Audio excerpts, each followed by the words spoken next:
ჩვენს ეთერში ახლა სტარტაპერის რუბრიკის დროა. პროექტი TBC ბანკის მიერ არის ახალისებული და მისი მიზანია დამწყები ბიზნესებისათვის ხელშეწყობა. დღევანდელ ჩვენ სტარტაპერს წარმოადგენს კერამიკ სტუდიო 1300, რომელმაც წარმატებას ძალიან მოკლე დროში მიაღწია. ახალგაზრდა კერამიკოსებმა ირინა ჯიბუტმა და ტასო გომელაურმა კერამიკ სტუდიო 1300 2015 წლის აპრილში დააფუძნეს.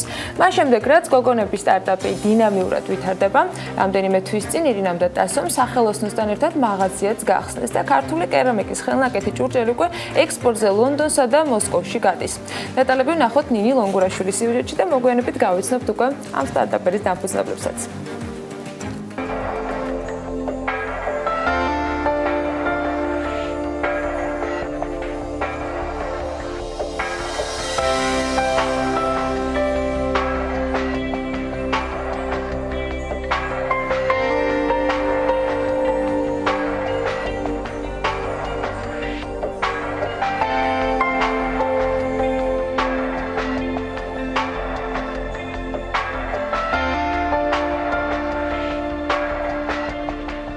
ყველა ესეთი დარგი, რომელიც ხელოვნებასთან არის კავშირი, მაგრამ კავშირში მოითხოვს მუდმივ ჩართულობას, მაგრამ კერამიკა ჩემი აზრით უფრო მეც მოითხოვს, იმიტომ რომ თვითონ მასალიდან გამომდინარე, ეს მასალა არის ძალიან ცოცხალი, რომელსაც ჭირდება სულ ყურადღების მიქცევა. ესეთ რაღაც არ არსებობს. მე დღეს დავიწყო და მე დავბრუნდა 2 დღის მერე გავაგზავნე. მუდმივ, ყველა ეტაპს უნდა გაყვე ბოლომდე და თვითონ ჩვენ ესე ვფიქრობთ, რომ თვითონ იმდენად ცოცხალია ეს მასალა, რომ ესმის, თუ მივატოვეთ, ან დაგვავიწყო, ან რაღაც ხდება, რომ დაგვავიწყო, არ არსებობს ეს გამოვიდეს, აუცილებლად ბუჭდება და რაღაც ემართება.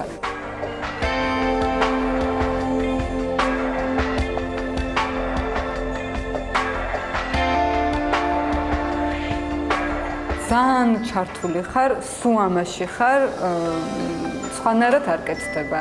ალბათ ყველა საყვარელი საქმე ესე არის, მაგრამ ჩვენ მაინც კერამიკოსებს გვგონია, რომ განსაკუთრებულად საყვარელი საქმე გვაქვს.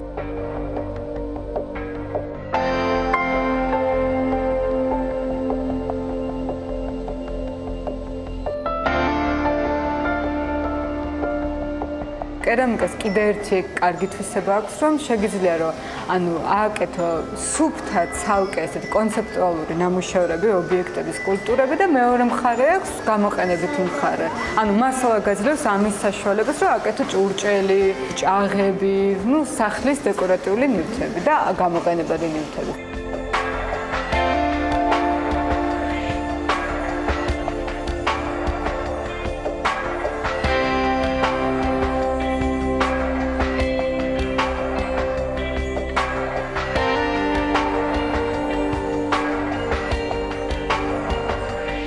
მე და ირინა მივხვდით, რომ გვჭირდებოდა რაღაც ჩვენი სივრცე, სადაც რამეს გავაკეთებდით.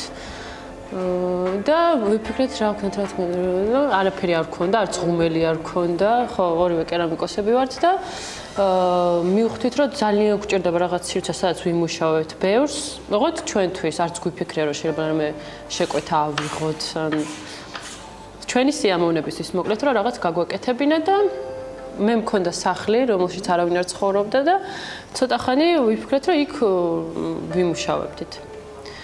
და ჯერ არაფერი არ ვიცი, ღუმელის კი არ ქონდა, როცა უკვე პირველი შეკვეთა ავიღეთ და რო არ გჯერა ცოტა რო არ ელოდები არანაირად და ესე წამოვიდა რაღაც მე უკვე ბევრი იმდენი შეკვეთა დღესაც რომ ფაქტურად არ ვიცი, ვერ ვასწრებთ ვერაფერს.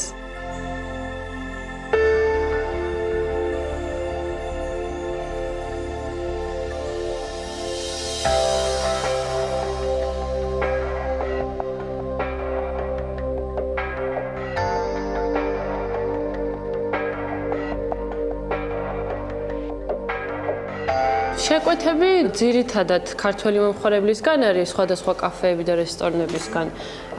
მაგრამ საზღვარგარეთიდანაც არის, ხშირად აი წერენ მეილზე, Facebook-ზე, გვირეკავენ და გვაქვს სხვადასხვა შეკვეთები. შეკვეთების რაოდენობას არ უჩვევით. აღმოჩნდა, რომ ძალიან ტენდენციურია ახლა კერამიკა, რაღაც ყველას აინტერესებს.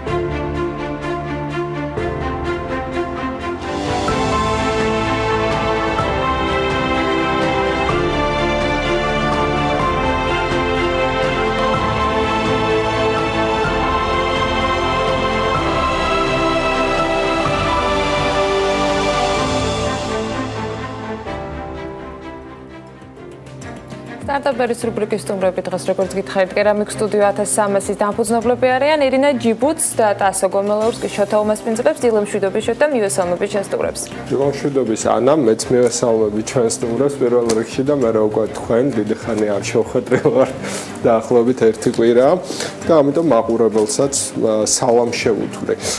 დავიწყოთ ცოტა დრო გვაქვს და პირდაპირ გლიც რეჟიმში გადავალ.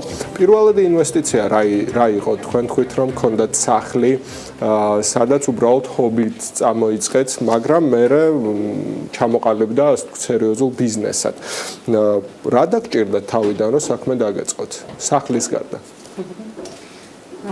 განადგარები, ყველაზე აუცილებელი ღუმელი და ამოსაყვანი ჩარხი, რომელიც რაღაცა შევაკოწიწოთ საკუთარი ფინანსები და რაღაც პატარა სესხი ავიღოთ და ესე ვიყიდეთ. სპეციალური განადგარები ჭირდება, მაგრამ კერამიკის საკეთებელი თუ ანუ არა, სპეციალური კერამიკა. აი თვითონ სამუშაო სპეციფიკაზეც მითხარით. გასაგებია რომ ხელნაკეთია ყველაფერი, მაგრამ როგორ რა დრო ჭირდება ამას ეს ყვართულებს მთელ პროცესს, იმიტომ რომ როგორც სიუჟეტში აღნიშნეთ, შეკვეთებს ვერ აუდიხართ. და რამდენი დრო ჭირდება, რა სპეციფიკა აქვს ამ სამუშაოს, მე ალბათ გაშრობა ჭირდება და ასე შემდეგ და ეტაპობრივად რომ დრო საკმაოდ მეტი ჭირდება კერამიკას, დიდი დრო უნდა დაუთმო თუ გინდა რომ შენი ნამუშევარი გამოვიდეს. არა აქვს მნიშვნელობა იქნება პატარა ობიექტი თუ დიდი, ანუ ზომას ყველას ერთნაირად ჭირდება მოვლა. როცა ნამუშევარს გააკეთებ, შემდეგ მას ჭირდება გაშრობა დაახლოებით 3 დღიდან 1 კვირამდე გააჩნია ნამუშევრის სირთულეს. შემდეგ გაშრობის შემდეგ ამუშავებ, ასუფთავებ ნამუშევარს და პირველად წვავ ღუმელში.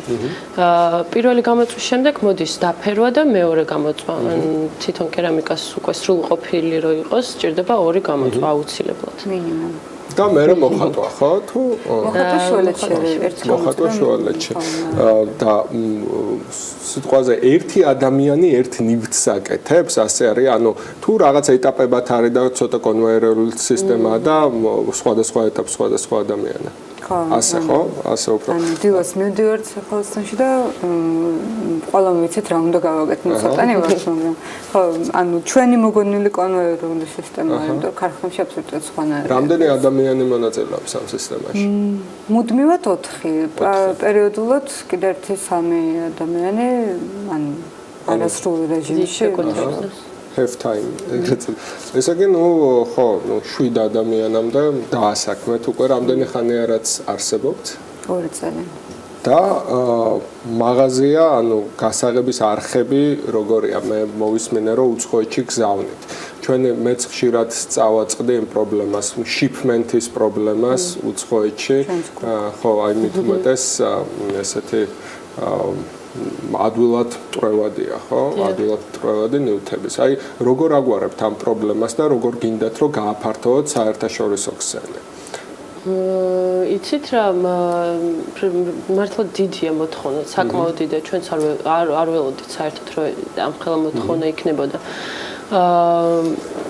ჩვენ მაგალითად, რა ვიცი, მაქსიმალურად ვცდილობთ რომ ესე ეხა მაგალითად მინდა აღნიშნო რომ აი გავაგზავნე პოსტით რაღაც ნამუშევარი და დამიბრუნდა უკან. არ ვიცი რატო დამიბრუნდა, ხო აი ველოდები პასუხს რატომ დამიბრუნდა უკან. აი როგორ აპირებთ ამ პრობლემის ადრესაცია გააკეთოთ საწყობი იმ ქვეყნებში ან ძირითადი გასაღების ქვეყნებში. უცხოური ქვეყნებიდან სად ითხოვენ ყველაზე მეტად თქვენ პროდუქციას? ჩვენ მხრიდან ჯერჯერობით უფრო რუსეთი არის. ოსაბჭოთა რესპუბლიკები. პროდუქტების სრული ჩამონათვალიც მაინტერესებს. ნახეთ ფინჯნები, ვაზები, კიდევ რა არის და ანუ როცა ხდება შეკვეთა, წინასწარ გეუბნებიან რა უნდათ და ორიგინალური ეგრეთ წოდებული customized პროდუქტი მიდის მათთან თუ წინასწარ გაკეთებული მოდელებია და იქიდან ირჩევენ აუცილებლად. არა, ძალიან ინდივიდუალურია ყველა შეკვეთა, რომ მოდიან დაახლოებით იცის ყველა დამკვეთმა, ზედმეტად კაფის დამკვეთებმა დაახლოებით რა კერძისთვის უნდა და მე შეფსარეულთან ერთადაც გავდივართ ამ პროცესს, მე ვაკეთებთ ჩვენ ნიმუშებს. დაახლოებით წარმოვიდგენთ, თქვათ აი რო ვიცით როგორი არის კაფე თვითონ ინტერიერი ან რაღაცა. მაგრამ ეს ხდება ნორმალა წინასწარ უკეთებთ ყოველთვის.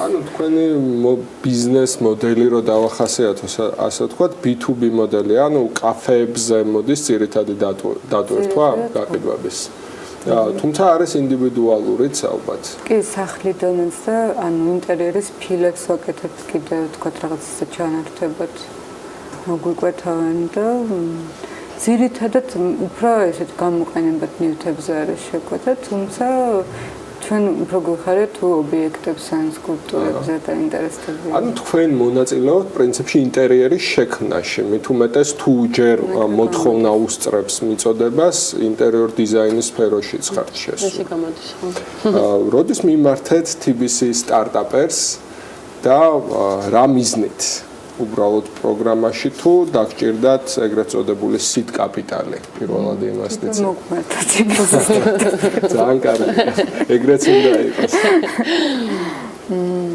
ჯერჯერობით არ ვიცით, ჩვენ ძალიან ფრთხილები ვართ და ეხლა გვაქვს რაღაც დიდი გეგმები, გაზრდის, მაგრამ ფრთხილობთ, არ ვიცით, რამდენად შეიძლება რომ აი თქვა სტარტაპერის შესახებ. თუმცა მთლიანად პროგრამა საინტერესო არის, იმიტომ რომ მართლა ხელს გვიწყობს ჩვენს და ალბათ დაწუნებულება დანარჩენ სტარტაპერებსაც. ზრდახსენეთ როგორ აპირებთ გაიზარდოთ, თქვენ საწარმო მოდელში რამე ცვლილების განხორციელებას თუ აპირებთ, მეტი თანამშრომლის დამატებას, სიტყვაზე უცხოეთში რაღაც ბაზების დამატებას, სადაც ეს პროდუქტი შეინახება, რომ შეკვეთისას პირდაპირ მიეწოდოს, თუ როგორ? ეს რაღაცას აღვნიშნა, უცხოეთში ბაზებზე, ეს ძალიან რთული არის, რომ პატარა ბიზნესმა საქართველოში კიდე ეგ ცალკე მოაგვაროს, რომ აი ეს ამისთვის მე მგონი, რომ რაღაც არ ვიცი, რაღაც ცალკე სამსახური უნდა არსებობდეს, ვინც ხელს უწყობდეს ჩვენნაირ, არა მარტო ჩვენნაირ, თქვათ, პატარა ესეთ ბიზნესებს, რომ კიდე ხა ჩვენ ცალკე ვეძებოთ, მაგის ძრო ფიზიკურად არ არის. რა თქმა უნდა, მასშტაბის ეკონომია გააიაფებს თუნდაც გადაზიდვის ხარჯებს, ეს არის პრინციპში თქვენი მთავარი, აი რადგას თქვენი განვითარების გზაზე მთავარი ბარიერები რო ჩავთვალოთ ტოპ 3. ეს არის ერთ-ერთი, კიდევ რა არის? ერთ-ერთი, კიდე არის, რაც საერთოდ კერამიკაში არის პრობლემა, მასალების პრობლემა. საქართველოში 90% ნედრევის, რაც სჭირდება კერამიკას, მოიპოვება ჩვენს ნიადაგში, თუმცა ამას არავინ არ ამუშავებს, ვერ ვიყენებთ და ხმარობთ, არ მინდა რომ ხმარობდა თურქულ თიხას, როდესაც თიხაზე ვცხოვრობთ. მოკლედ ეს კიდევ მთავარი პრობლემაა. მესამე არა, თუ მოფიქრება გიჭირთ, ესე კი არა. სტარტაპი კი ქვიათ ჯერჯერობით, მაგრამ თუ ვიმსჯელებთ უკვე იმ წარმატებას, რასაც მიაღწიეთ, თქვენ თვითონაც ალბათ უკვე ებრძვით ამ სტატუსს და სახავთ მომავლის გეგმებს. როგორ წარმოგიდგენიათ, სად იქნება თქვენი სტარტაპი დაახლოებით 5 წელიწადში? 5 წელიწადში ჩვენი აზრით იქნებით მაღაზია გვექნება აუცილებლად და გვექნება თან მინდა რომ თქვა და თან ბოლომდე არ მინდა რომ თქვა. კომერციულ საიდუმლოებას ნუ გასცემთ. უფრო ბევრად უფრო გაზრდილები ვიქნებით, როგორც თქვათ, უფრო დიდი სტაფი გვეყოლება და ჩვენც პროფესიონალურად. და გვინდა ძალიან რომ სასწავლო ცენტრი აუცილებლად. თქვენ პროფესიით ვინ ხართ? კერამიკოსები. კერამიკოსები. სამხატვროში არის ეგეთი? კი. ეხლა უკვე ცოტა კარგი გახდა. მანამდე არ იყო ესეთი კარგი, ჩვენ ვსწავლობდით. და ძალიან გვინდა რომ მარტო რადგან ორივე კერამიკოსი ვართ, საერთოდ არ გქონია თავიდანვე ეს რაღაც რომ ბიზნესი ვაკეთოთ და არც ერთ არ ვართ ხასიათით რაღაც ბიზნეს მენეჯმენტი. უბრალოდ რაღაცნაირად ეს უბრალოდ ჩვენ ძალიან გვინდა რომ თვითონ ჩვენი საყვარელი დარგი არის თუ პროფესიით როგორ დავარქვა და გვინდა რაღაც უფრო მეტი რაღაცები გავაკეთოთ პროფესიაში და არა, ბიზნესაც რაღაცნაირად ცალკე, გავმეჯნოთ ეს. ყველაზე წარმატებული ბიზნესები ესე იწყება, უბრალოდ ადამიანები პოულობენ თავის საყვარელ საქმეს, აკეთებენ აღირებულებას და მე ფულიც მოდის ძალაუნებურად. თქვენ შემთხვევაში უბრალოდ ალბათ არ არსებობდა სტუდია, სადაც მიხვიდოდით და თქვენ თვითონ შექმენით ეს პლატფორმა. უღმესი მადლობა, ჩვენ დრო ამოიწურა. დიდი მადლობა სტუმრობისთვის.